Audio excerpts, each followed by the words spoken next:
Radical Minds listeners, we apologize.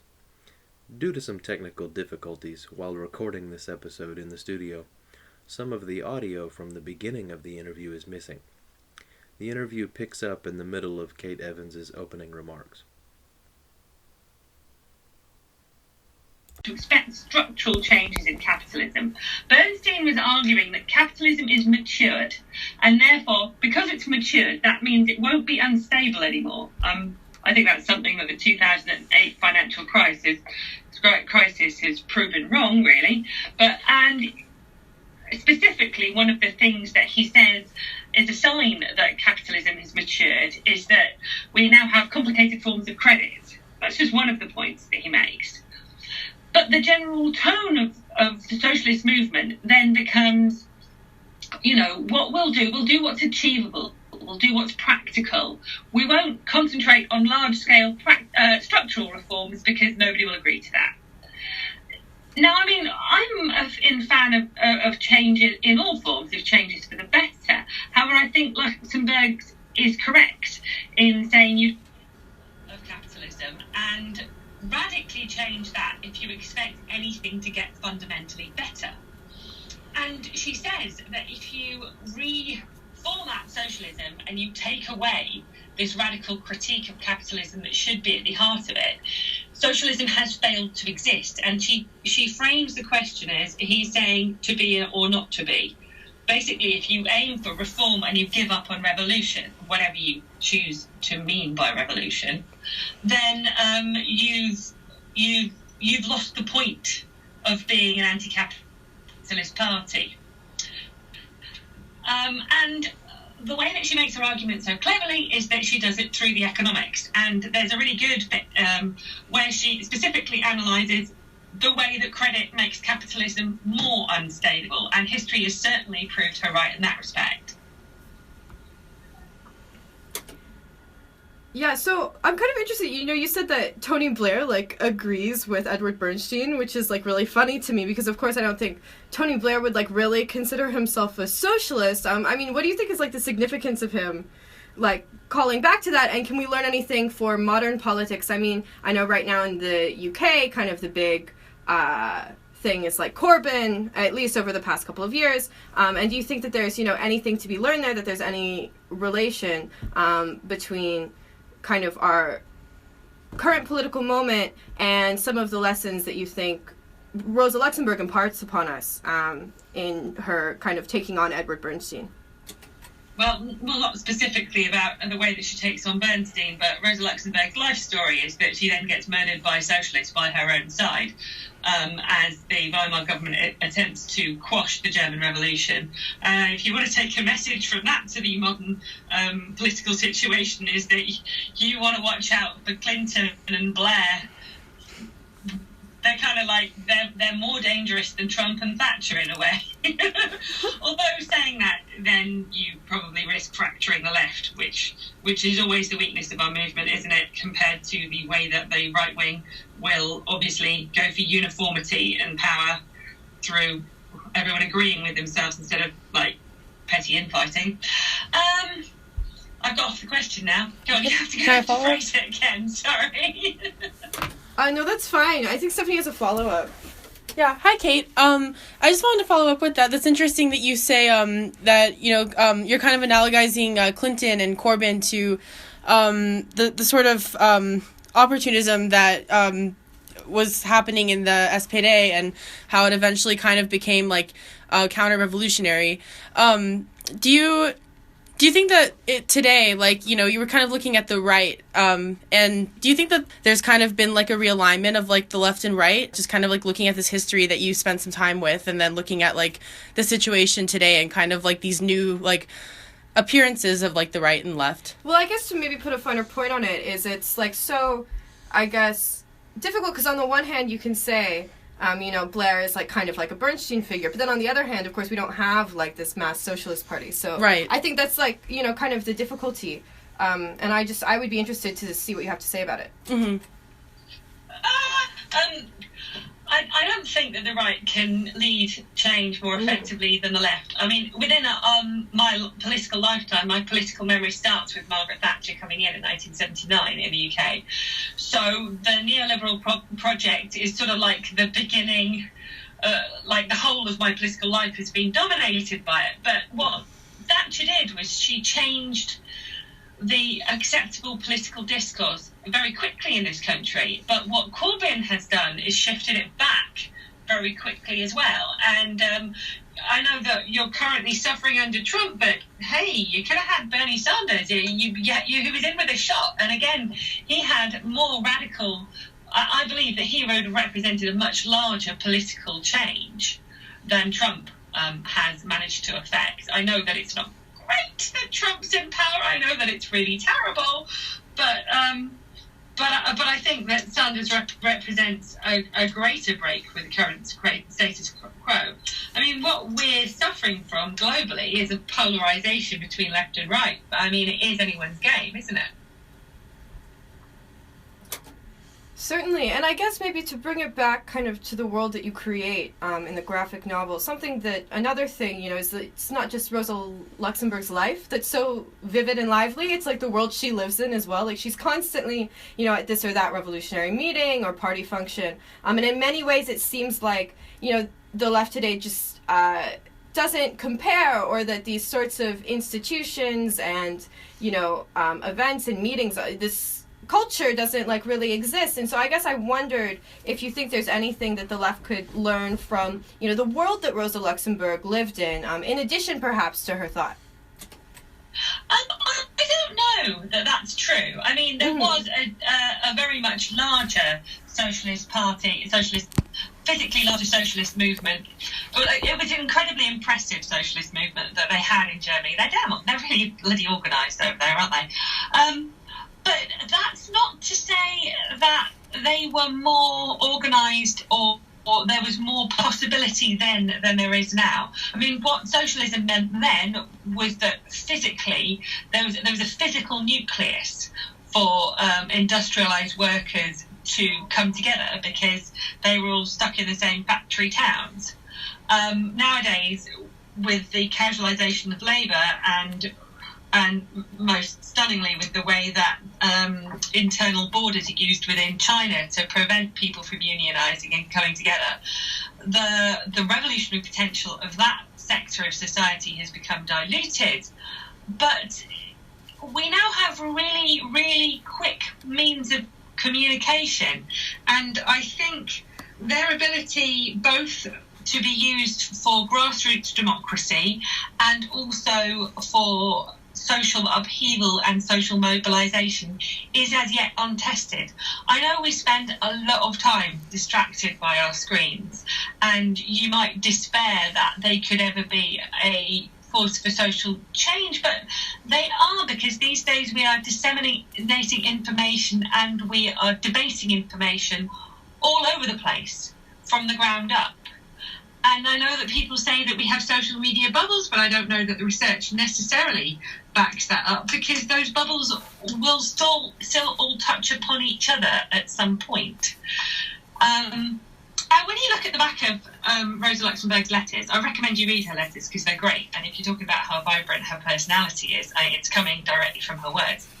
But when you look at the back of her letters, there are all the people with whom she corresponded, and about a third of them, it seems, maybe a quarter of them, they list their occupation after their names, and a large proportion of the people she's writing to are typesetters.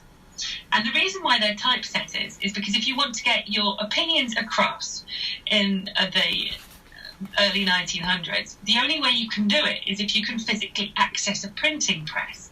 So they all got jobs in printers so that they could print radical literature in their downtime.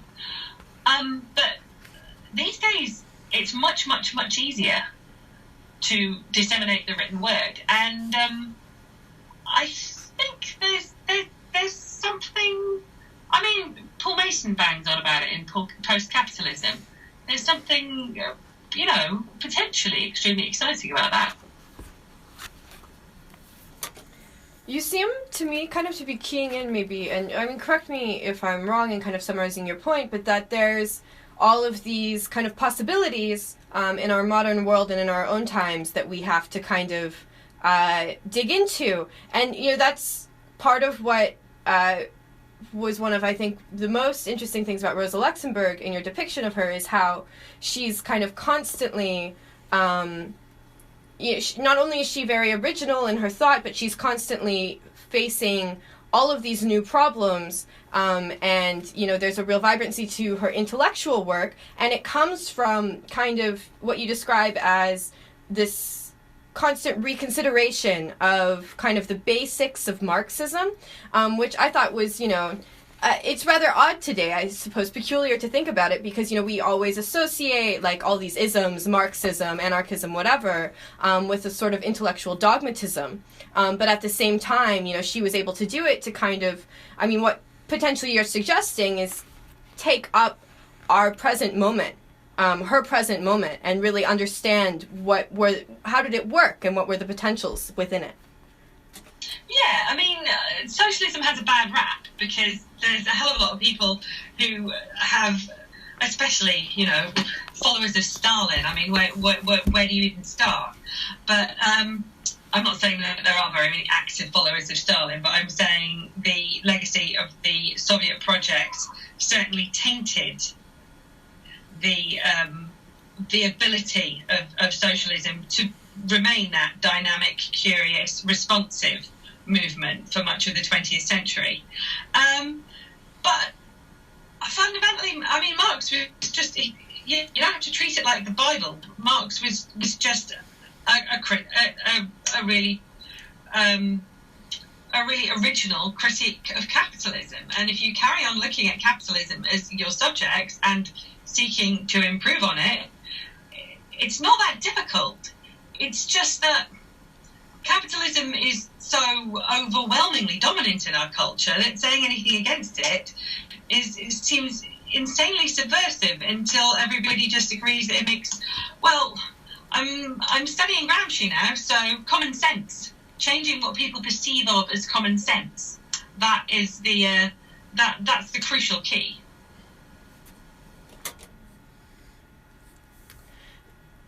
That's really interesting. I guess I'm wondering about, because you kind of brought up Stalinism, and you brought up, the Soviet Union and the failed Soviet project, and how that kind of seems to cast, a shadow on socialism. Certainly that's why people, or at least part of the reason why it was, so exciting for a lot of people when Bernie Sanders would call himself a socialist, because it kind of signaled that, this Cold War era, taboo, seem to perhaps be dissipating. So do you think that there's, the history of Rosa Luxemburg is an opportunity, there's something that we can learn there for potentially reviving the plausibility of another world, and how is that related to, do you think we're still dealing with Stalinism today, even though the Soviet Union's gone,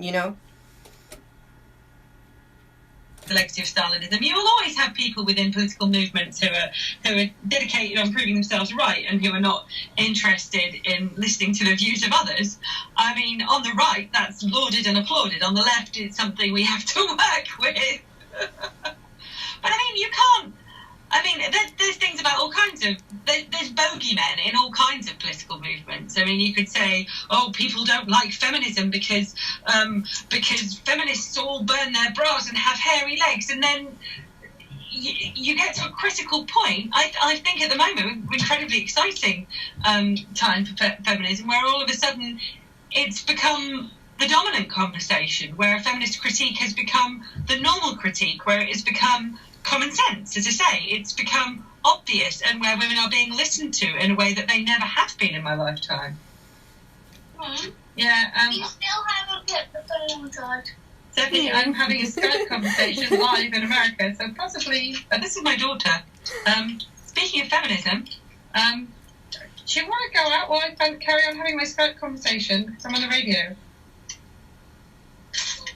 Oh. She doesn't want to go out, but given that the topic of the conversation is on feminism there, I'm not sure what I can do while balancing my personal and my political right now. That's wonderful. Hi. Maybe, so actually I did have a question on the topic of feminism while we're there. And hopefully this is, fine, but also on the topic of sexual liberation, which kind of comes up with, Rosa Luxemburg and in her life. Like, so often I think people assume that, like, the liberated woman is from the 60s, but here you have in, 1900, a woman who, has many lovers, who has many relationships, some that would have been frowned upon at the time and even possibly today. And so I guess I was wondering how you think, why was that important for you when writing this biography of Rosa Luxemburg? It was actually illegal for Luxemburg to be an unmarried woman and having a relationship and living with a man in Kaiserreich Germany. But yeah, we think the 60s invented all of this. They were right goers in the SPD. There's Louise Kautsky, who's Karl Kautsky's second wife and Luxemburg's good friend. She was simultaneously having a relationship with Karl Kautsky and with Karl Kautsky's brother while having adjoining apartments to the two of them. I mean, they were pretty radical. I think there's a really beautiful phrase in one of Luxemburg's letters to Kościuszko where she says, they're in the process of splitting up, and she says, you're not happy, and she says, you owe it to yourself and to the concept of having truth in life. So they saw this truth in life is about talking about your authentic feelings, I assume, is about talking about your authentic feelings and acting on them respectfully. And that was the level to which they were prepared to reinterpret and reinvent social relations around them, is like looking for the truth. And that's a really lovely guiding principle.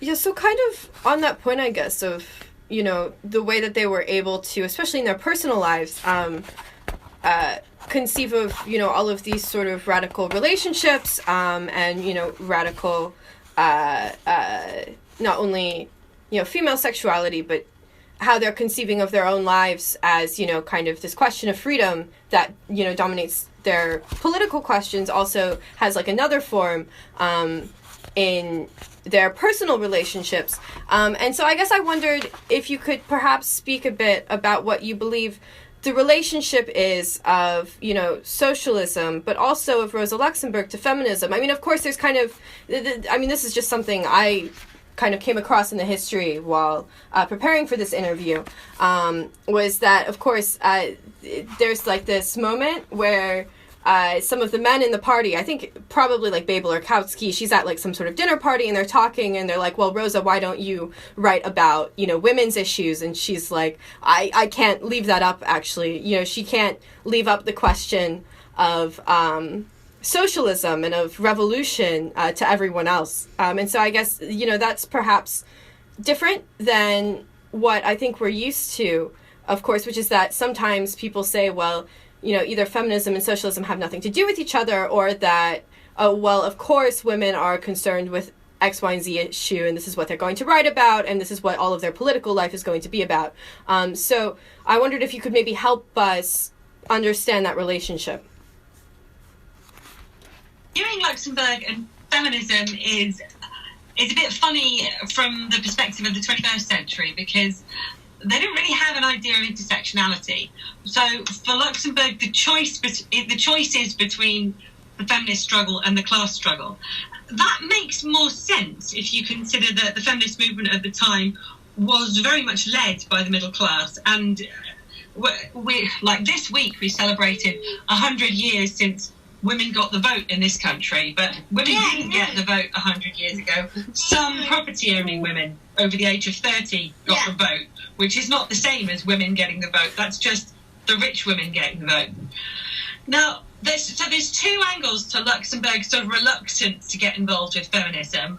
One is because she sees it as not as a classist, and for her, and fundamentally not anti-capitalist. And for her, the most important thing was the reform of capitalism. And she had this so you could argue, naive and utopian idea that once the working class masses have risen up in glorious revolution, then the equality of the sexes will just follow as night follows day.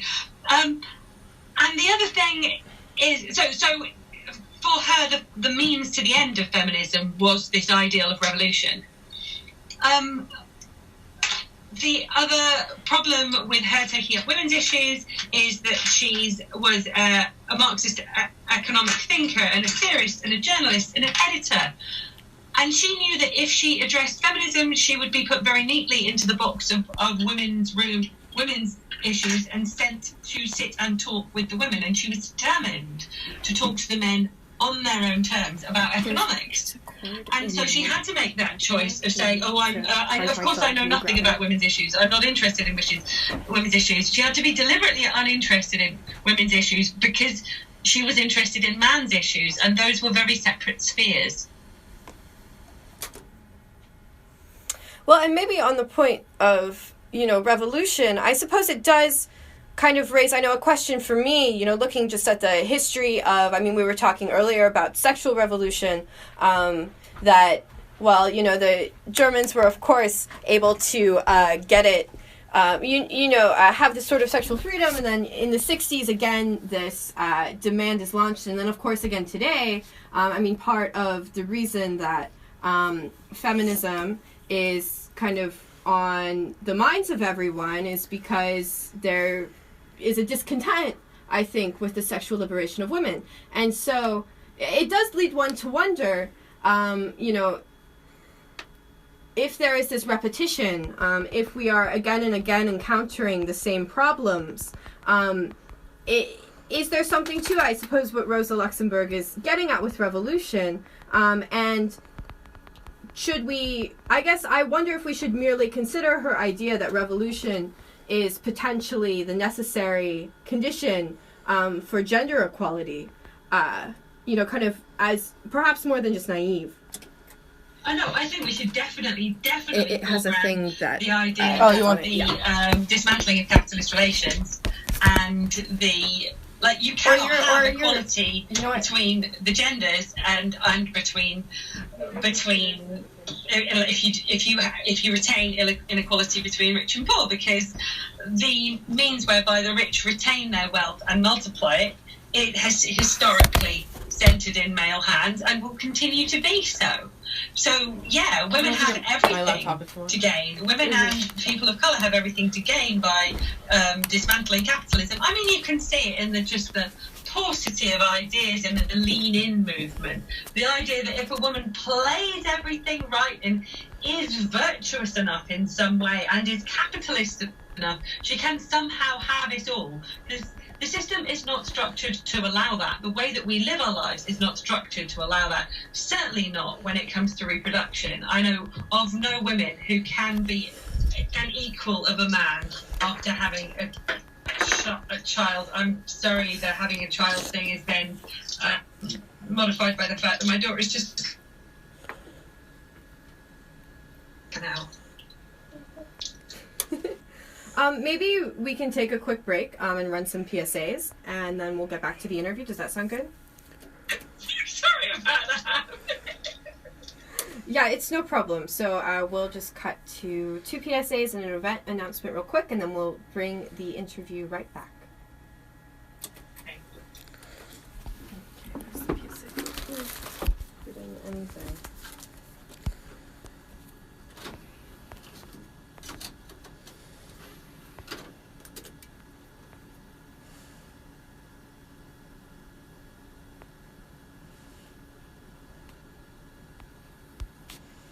If you're struggling to pay the mortgage, Making Home Affordable is a free government resource that can make it easier. Call 888-995-HOPE or visit makinghomeaffordable.gov. Brought to you by the U.S. Treasury, HUD, and the Ad Council. And a quick PSA on smoke alarms. If a fire breaks out in your home while you're asleep, how will you know? Smoke and heat build quickly, making every second count. A smoke alarm can alert you to the danger and make the difference between life and death. Install and maintain a smoke alarm on every level of your home and replace the battery every year. And now we'll be returning to our interview with Kate Evans, who is the author of Red Rosa, a graphic novel published in 2015 about the life of Rosa Luxemburg, and more recently, oh goodness, what's it called? Threads from the Refugee Crisis. Threads from the Refugee Crisis. Oh yeah, it's on the back. And so, Kate, I was wondering maybe if we could pick up and talk a bit more about kind of some of the specific history, because I was a bit interested in, for example, World War I as a real sort of tipping point for the Social Democratic Party, and, you know, another situation, and you brought this up a bit earlier, that puts Rosa Luxemburg at deadly odds with the parties. So kind of, I was wondering if you could maybe explain for our listeners a bit about kind of what that crisis around the First World War was. Well, the crisis around the First World War was the complete dismantling, the combination of the First World War and also the flu outbreak in 1918 was the complete dismantling of society. I mean, society was in chaos. Nothing that devastating had ever occurred in modern civilization. And what resulted was that you had a large, highly mobile, highly armed population. I mean, everyone had guns and had been trained how to use them and had nothing to lose by turning them on their officers. The fact that after the initial 1917 after the initial February Revolution in Russia, that the government had stayed in the war is instrumental in bringing Lenin to power, because Lenin was the only one who was offering to get them out of the war. And the same thing happened with the German Revolution at the end of the First World War. It's funny, I studied the history of the First World War at school, and they said, and then Germany was defeated and the war ended. And they didn't say, and then the proletariat of Germany rose up and overthrew their masters and seized the means of production and deposed the Kaiser. They kind of glossed over that bit. But again, it was that the German authority, the Kaiser, were committed to staying in the war, to fighting to the very bitter end. And then when there was an uprising by naval troops who were not interested in sailing out and dying in a battle of blaze or glory, then at that point the powers that be couldn't control the population, because the soldiers that were sent to repress the uprising had more to gain by joining it than by carrying out their officers' orders. Yeah. The modern thing about whether we're going to I don't want social change in our lifetime to be predicated on the complete dismantling of everything and everyone being issued with guns. I'd really rather hope we can manage to achieve a complete change in capitalism without having to resort to those depths. So kind of course, in the, you know, when you're recounting kind of the different controversies around World War I, specifically for Rosa Luxemburg, something that comes up a lot is kind of her internationalism, and also, you know, this idea that they should be kind of categorically against the war, the socialists should, because, you know, the line from the Communist Manifesto of Marx that, well, workers of the world unite, and so they shouldn't be kind of shooting each other for the gains of, you know, the capitalist cartels that she kind of thinks the government is. And so I guess I was wondering, because you kind of brought up Lenin and how his position was also so deeply affected by the war, and I was wondering, what is kind of the significance of the 1917 Russian Revolution for Rosa Luxemburg? You know, I'm only a bit acquainted with it. I mean, I've read some of her writing on the topic. I mean, certainly it was really important for her, and it seems to have played kind of a role in how she supported the Spartacus uprising, you know, led the Spartacus uprising in 1918, and I was wondering if you might be able to speak to that a bit. Well, she's quite an interesting contemporary critic of the Russian Revolution. She has a very prescient quote about Russia, which I don't have my fingertips on it right here, but she's talking about the fact that Lenin has banned freedom of assembly and the freedom of the press. And she says her most famous quote, I do include her most famous quote in my book, but I don't put it in full context. Her most famous quote, which is freedom, all that is wholesome and instructive and purifying in politics is dependent upon this. Freedom is always and exclusively freedom for those who think differently. Freedom only for the supporters of one party is freedom for no one at all, which is just a brilliant observation. And then she goes on to describe how that if you shut down freedom of thought and dissent, then you're going to end up with not the dictatorship of a proletariat, but dictatorship of a stultifying party bureaucracy of yes men. I'm paraphrasing, but that is what went on to happen. And she was completely bang on the money about that. She really, she saw that one coming. Lenin, incidentally, after her death, described her as Rosa Luxemburg. She was mistaken, but she was an eagle. But on other points, she's not that. It's well worth reading her writings on Russia. I don't put that much of it into the graphic novel because I have to compress her story quite extensively to fit it into the space that's available. And essentially, Luxemburg's story covers two major themes. One is her the political activity and the writing in Germany, which she was directly involved in. And the other is the fact that she's actually a refugee from Poland, and Poland is part of Tsarist Russia. And she carried on being politically active in Russia, but because socialism was illegal there, she couldn't do it directly, she only did it indirectly. So I don't really go into detail about the Russian side of Luxemburg's story. If I had been given the opportunity to write 3 volumes on her life instead of 1, then I would have done.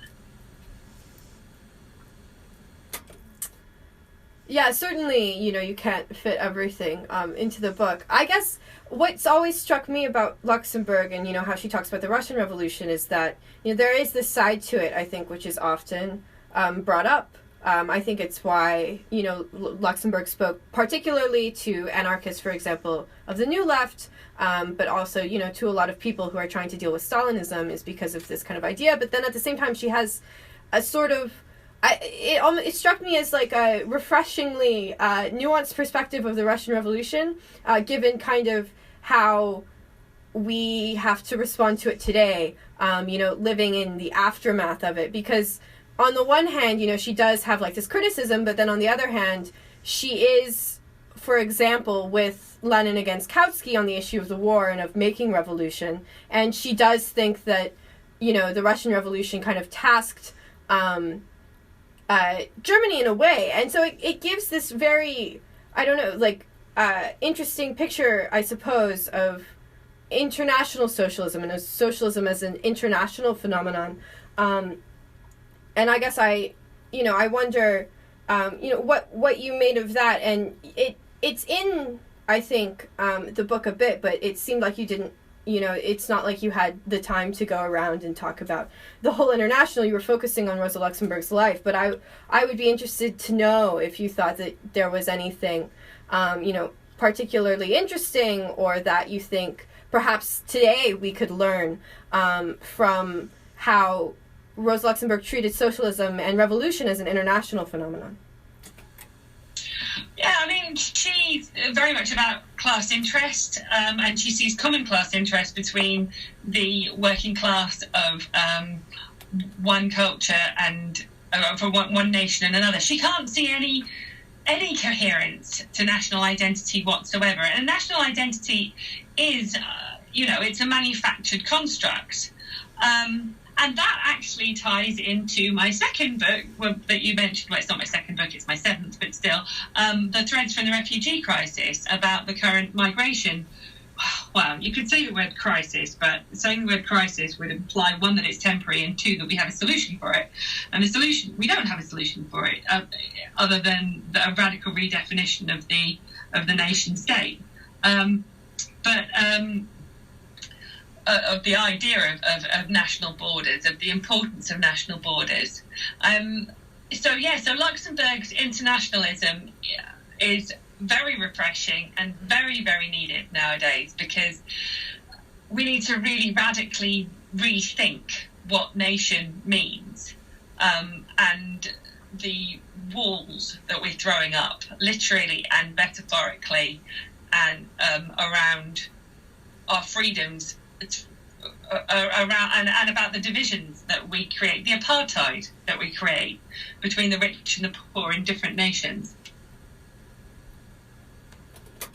Well, and speaking of your book, the sort of the refugee crisis, that's actually what I wanted to ask you about next. So it's kind of, we transitioned to it nicely, because I was wondering if you think that your work on Rosa Luxemburg informed, kind of your reporting on the refugee crisis, as well as your work in Calais. I haven't read the whole book. I've read Red Rosa, but I haven't read all of sort of the refugee crisis. But it seems, really interesting to me, this work that you do in France, and how it's kind of, more reporting and less kind of this historical biography. But even so, could you elaborate perhaps on how you think this question of internationalism and of redefining the idea of the nation state kind of related to your work on the refugee crisis and kind of the different problems that we're facing today? Well, I didn't set out to write threads with a specific agenda. It is purely a record of what happened when I went to the camps in Calais. It's only based on 10 days experience. I am not an expert in refugee relief, although the fact that I'm not possibly kind of provided a kind of an honesty and an amazement about what happened there, I think that comes across in what I'm saying. So I didn't write a book with a specific political agenda when I wrote threads. I was straightforwardly reporting what I saw in all its complexity. Good and bad things and really bad things happen in Calais. And so I'm simply talking about human beings on one level. But on another, I do unpick the racist... I incorporate these threads of conversation throughout the book. I have little mobile phones with comments from people who have been described as trolls on citing all kinds of racist and extremist views about migrants, refugees. And the reason why I do that is because, well, on the one hand, it's a device which provides a sort of a counterpoint to the action. It's a way of breaking the action up within the book. But also because I believe that those arguments need to be answered. I don't think they should be ignored. I think by incorporating them into the narrative and then proving the lie behind them, that's the strongest thing that I can do.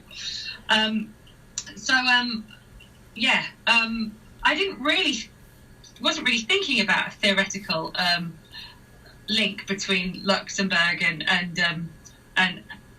threads in that part, but actually there's a very straightforward one, which is about Luxembourg's. There's several.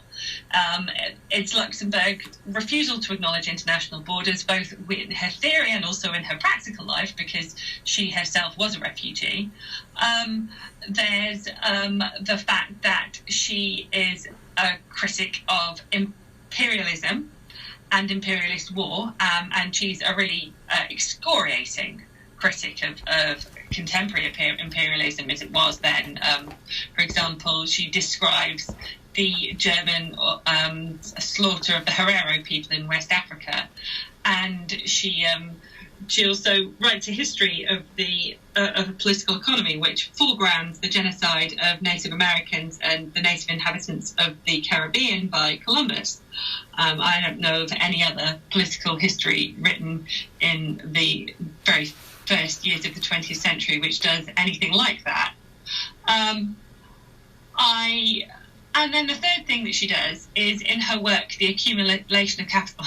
This isn't all that she does. There's a third point I want to make, is that in Luxembourg's work, The Accumulation of Capital, she explicitly makes the link between capitalism and militarism and the fact that war feeds capitalism. Her quote is, "The accumulation of capital employs force as a permanent weapon."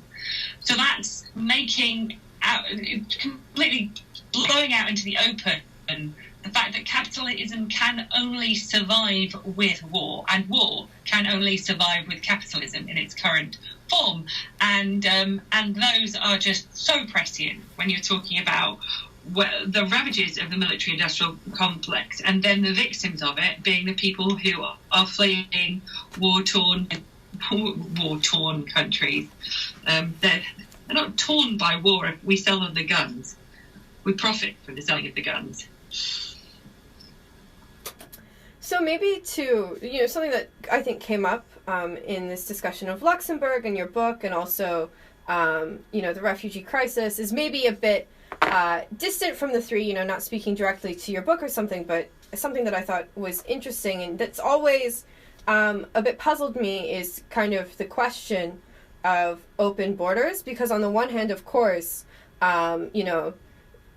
Luxembourg is this radical internationalist. And then on the other hand, in the past, particularly in the past 30 or so years, the relationship of the left to borders has been kind of ambivalent in weird ways. For example, the anti-globalization movement of the 90s, which kind of was a discontent with kind of open borders for capital, basically, as opposed to kind of perhaps the more utopian vision. And then, of course, in the last in the American election cycle, Bernie Sanders said that open borders weren't necessarily a good thing. Which so I guess I wonder, what do we kind of make of this? And do you think that these are just kind of wrong-headed or maybe more conservative elements of the left, or is there kind of something to this? I've always, it's kind of something that's always piqued my curiosity, I suppose.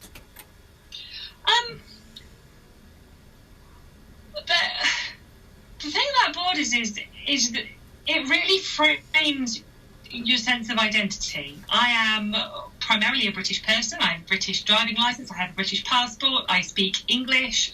My racial identity is straightforwardly tied with my national identity. To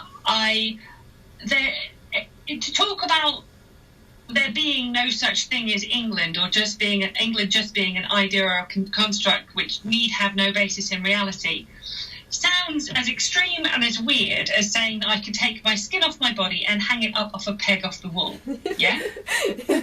However, 150 years ago, if you had said that men and women are capable of the same intellectual prowess, or that black people and white people have got the same intelligence, and within English discourse, if you'd said that black people and white people have got the same intelligence and prowess and fundamentally the same brains, people would have looked at you like you were a mad person. But in that time, obviously we don't have sexual and racial equality. However, we have an understanding that that's what it would be good to aim for. Yet we sort of refuse to see the apartheid that borders create, and the way that national borders perpetuate and depend upon economic inequality. Because there would be no force for migration, economic migration, if we had economic equality between the different nations of the world. And we have nothing to lose by allowing economic migration, because it will become a leveling force for society around economic leveling force around the world. We can't have socialism in one country. You have to have global socialism, and you have to have a global environmental vision as well, because there's no point doing unilateral climate change cuts. You have to make it global. You have to think big. I'm really sorry to cut this short, but I'm going to have to, because the time's ticking on. Is that okay? Yeah, that's fine. No, thank you so much. If you need to leave now, that's absolutely fine. This has been Kate Evans, author of Red Rosa and also The Threat of the Refugee Crisis, which were published, I think, through Verso. Kate, do you want to tell people where they can find your work? Thanks, sure. They Verso publish my books. If you watch their website, they have flash sales from time to time if you are impoverished, as many people are. But find me on Twitter and online. I'm Cartoon Kate. Okay, thank you so much, Kate, and you have a great evening. Thank you. Okay then, bye-bye. Bye.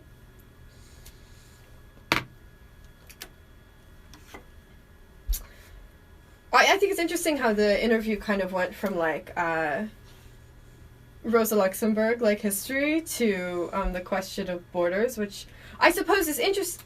What's so, perhaps, that we didn't get to talk about, of course, that I wanted to bring up if we had had, a bit more time with her, was that, of course, Rosa Luxemburg lived in a vastly different world than we do today. That the nation state, right, as a global system, as a global standard, really is the product of the post-war era. Because in Luxemburg's time, of course, she was living in these great cosmopolitan, kind of sprawling empires. So like the Russian Empire, right, included Poland, it included Ukraine, Lithuania, Belarus, Latvia, Russia, and the German Empire too. And so you had people who would, constantly be moving around. Right, which means that, like, the left was organized around and conditioned by an imperialist war, which is something unique to the left of her time. That we don't necessarily have today, that we can't have today. Yeah, because the question of national borders today is actually very different from the question of imperialism in Luxemburg's time. And perhaps this is, some of the... because I think, speaking about... are we getting a call? Maybe... I can see who it is if you want. But anyway, so, like, speaking of, Luxembourg is, like, an internationalist, principled in this or that way. I think it means something different if you project...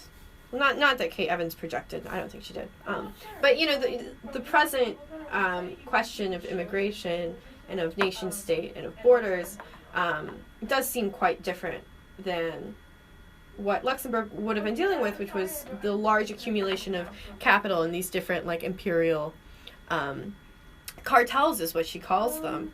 I'm running an interview show with my is Stephanie's still on the phone? That's fine, though. But Rosa Luxemburg is really great.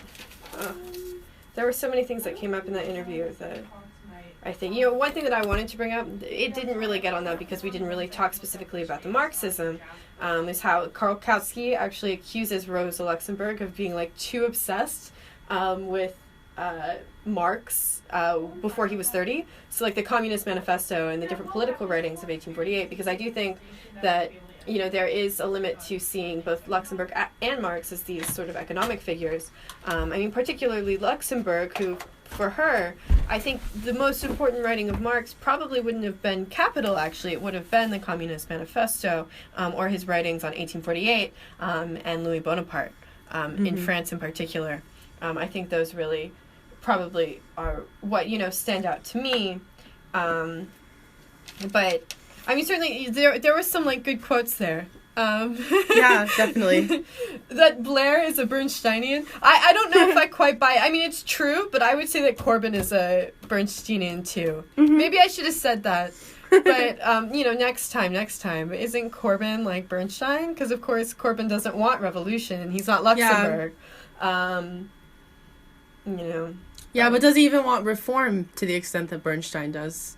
Yeah, it does. Does Tony Blair want reform to the extent Bernstein does? I think. And is he also thinking about an antinomy between reform and revolution, or is he trying to kind of, like, lead the left or, like, the Socialist Party, like, under, like, kind of this premise of, like, maybe perhaps like a social revolution, like people like in the US, for example, with Bernie, we're kind of saying like, oh, this is like the Bernie revolution. Obviously it's a little like, not everybody's using that language, but like so some people were certainly thinking about it that way.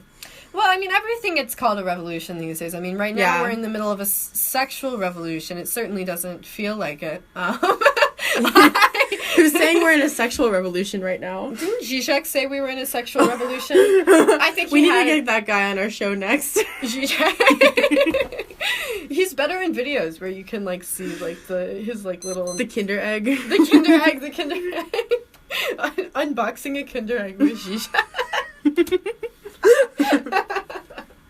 Oh my goodness, yeah. What were we even talking about? I got so derailed by the thought of Zizek unwrapping a Kinder egg while telling us about the coming sexual revolution. No, it was like this article about, oh God, what is it? Like the women as the mother, and it was really strange, actually. I need to find it because it's so funny. Sure, let's play that while we wait for Hamid.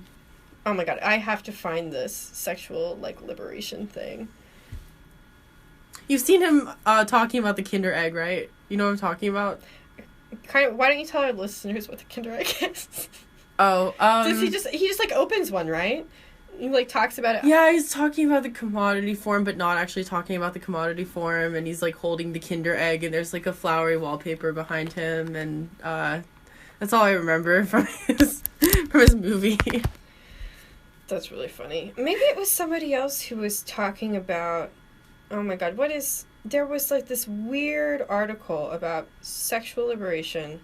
Maybe it wasn't Zizek, maybe it was somebody else. And it was like about like the triumph of like the mother. It was like super strange. I wonder if, who could it have been? Maybe it was Badiou. It might have been Badiou. He's still alive, right? Yeah. Badiou on art, psychoanalysis, Badiou on women and capitalism today. Here it is. Oh, yeah. On the women's questions. There's Elaine Badiou on the women's question. It's so strange. Let me find... There's some really funny quotes in this. Give me just a moment.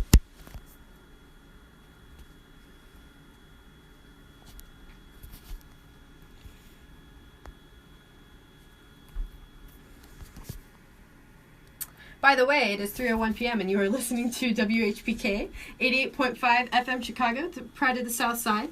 This is Radical Minds, still on air after our wonderful Kate Evans interview. And I think there were minor problems with the beginning of the recording, but hopefully the whole thing should be edited and online this evening. And right now we are talking about all the different revolutions everyone keeps telling us we're having. Oh my goodness. Yeah, no, this stuff is like really crazy. I don't even know if I should read it because it's like this weird, like, I want to say Lacanianism that's probably, oh my God, yeah, just listen to this. So this is Elaine Badiou about like our sexual revolution that we're having right now, or the gender revolution. Contemporary capitalism is urging and will eventually require women to take upon themselves the new form of the one. Okay, and one is capitalized. Oh my God, like the one in the many. Yeah, like the one in the many. With which it wants to replace the one of symbolic authority. Oh my God. To replace the legitimate religious authority of the name of the Father, which is all, it's like one thing. Monism. Namely, the one of consumerist competitive individualism. Boys provide a weak, adolescent, frivolous, lawless, or even a borderline criminal version of this individualism. Oh, snap. The girl woman, okay, that's like one word, the girl woman, is being urged to provide a tough, mature, serious, legal, and punitive version of competitive consumerist individualism. That's why there is a whole bourgeois authoritarian brand of feminism. It is not calling for a different world to be created, but for a world as it is to be turned over to women power. I mean, the whole thing is like really strange. Let me see, because he thinks that like the possibility is in like the girl woman. Is it girls hyphen woman? It's hyphen. Oh, okay. And then later there's the woman hyphen one, except one is capitalized and woman is not. Yeah. Oh my goodness. I feel like he's a bit like late to the game. Like this was. Mm-hmm. Isn't this like what the 80s was about? I don't know. That's my impression from film. Popular cinema, is that the determined women, or really the 90s, the Clinton era, the Clintons, that's what ushered in. Which also came up in our interview. Hillary Clinton. Yeah. As the one who's going to stab you in the back. Yeah. The Ebert that's going to, like, kill you in your sleep. That's going to align with the Freikorps, which became the Nazis. So, this is in Kate Evans' book, is that Rosa Luxemburg is killed by the Freikorps. But this is after Friedrich Ebert, who is a leader of the German Social Democratic Party, makes a secret agreement with the officer corps. So the officers, you know, kind of these aristocrats, basically, you know, or what's left of them, who are the officers of the Kaiser's army, right, of the Kaiserreich. And he's like, yeah, I'll, like, get rid of this whole Spartacus thing, you know, these revolutionaries, not cool. You know, we'll help you deal with them, right? And in exchange, they got, you know, support, basically, from the German military apparatus. And, you know, a lot of historians argue, and I don't know that this is actually even the best argument, because I'm more amenable to arguments by, like, Reich, for example, who are attempting to take up the question of mass psychology, but that it is this kind of bloated officer corps in the German Empire that Ebert makes a deal with, and that this officer corps, which kind of represents, like, the remnants of feudal Germany, is key in the rise of the Nazis. Right. And I mean, not just, you know, via the Freikorps, which becomes the SS, but or even via putting down Rosa Luxemburg, but, like, very specifically that Ebert is signing on with the people who are going to aid, to say the least, the rise of Nazism in Germany. Right, and that would be, like, you know, that would kind of explain why, like, the German Revolution ends up taking on this petty bourgeois character, because this leadership essentially, like, you know, is yeah, it's petty bourgeois kind of democracy. left over from feudal, you know, German political relations. And I mean, but not just that. I mean, because it is that. That's, like, one side of it, but really kind of the determining factor, of course, is the left. It's Babel. So it's the left is tasked with leading, you know, the petty bourgeois, like, you know, through capitalism, like, leading the revolution, like, you know, beyond, like, rather than, I don't know, sorry, what were you going to say? No, you're right. It's whom. Who's leading whom, right? As in, of course, you know, the officers come to make a deal with Babel and with social democracy, but they end up allowing themselves to be led by this sort of interest that one could describe as petty bourgeois. And not, you know, on the one hand because they're allying with these petty bourgeois officers, but also because the interest of the working class without revolution is just petty bourgeois democracy. It's just the interest of specific shop, you know, workers, specific unions, a specific country, and you kind of lose everything else. So, I mean, maybe the most honest thing is that if there is anyone today who's going to sell the U.S. to fascism, it's Hillary Clinton. I don't think that means that Bernie Sanders is Rosa Luxemburg-esque in the slightest, even though, of course, I mean, he's from the 60s. He does attempt to take up this legacy, you know, one way or another. But, yeah, Hillary Clinton as the backstabbing. Yeah, that was interesting. I enjoyed talking to Kate. Yeah, it was a lot of fun. I mean, she just knows so much about the history, too. Oh, hey, Hamid's here! Yeah. Okay, so maybe we'll, like, roll a tune or something, and play ourselves out. I actually don't have anything with me besides the CD for Bomb the Bourgeoisie. I can plug in my computer and we can play... We should play something that's, like... What's a, like, Rosa Luxemburg-esque song to play? Oh, goodness. Wait, the year she died was 1919. We could play the Ernst Block 1919 suite. Go for it. It's, like, so... It's so sad, though. But it's a viola suite, which is why I know it. Because I play the viola, which is a silly reason to choose a song, I suppose, but it works. Hello.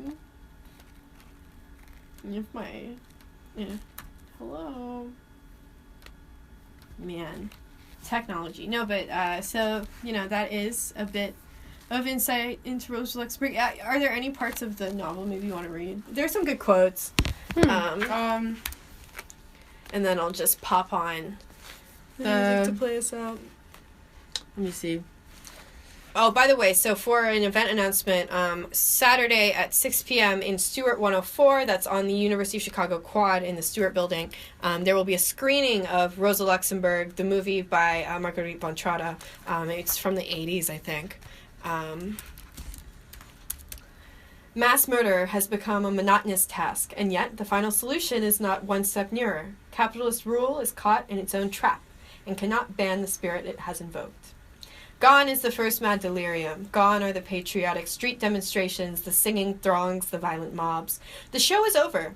The curtain has fallen on trains filled with reservists, Jesus, as they pull out amid the joyous cries of enthusiastic maidens.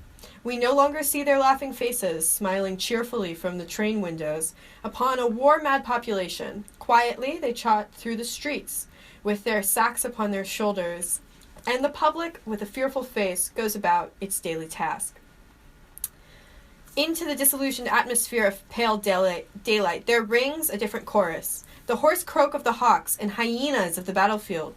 10,000 tents, guaranteed according to specifications, 100,000 kilos of bacon, cocoa powder, coffee substitute, cash on immediate delivery, shrapnel, drills, ammunition bags, marriage bureaus for war widows, leather belts, only serious propositions considered.